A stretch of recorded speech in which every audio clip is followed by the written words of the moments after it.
Conspiracy theorists railing about rigged elections and calling climate change a hoax are bad enough.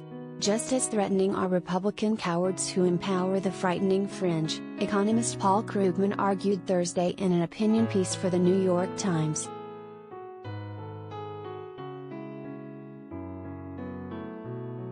When we talk about the GOP's moral descent, we tend to focus on the obvious extremists, like the conspiracy theorists who claim that climate change is a hoax and January 6 was a false flag operation, Krugman wrote.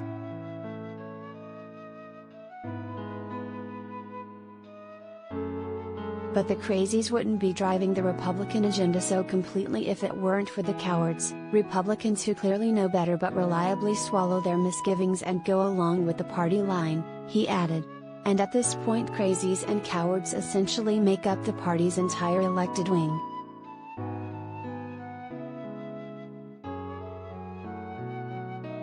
Krugman made the point that this isn't a new phenomenon, writing that when they were both competing for the GOP presidential nomination, George H.W. Bush dismissed Ronald Reagan's claim that tax cuts would magically pay for themselves as voodoo economics.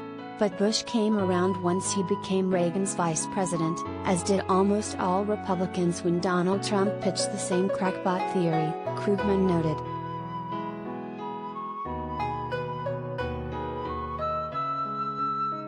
The party's increasingly outlandish claims begin in cynicism, spread through disinformation and culminate in capitulation, as Republicans who know the truth decide to acquiesce in lies, according to The Economist.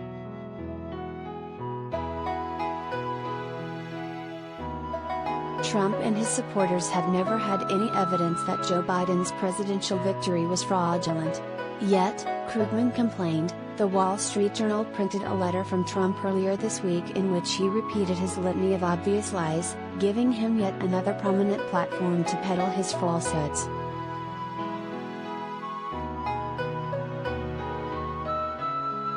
Another Republican talking point, equating COVID vaccines and masks to tyranny, is particularly chilling because it's costing lives, he said.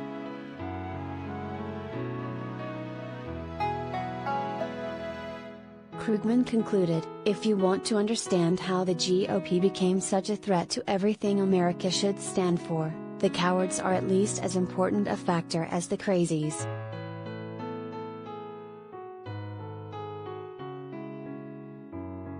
Read Krugman's full essay here.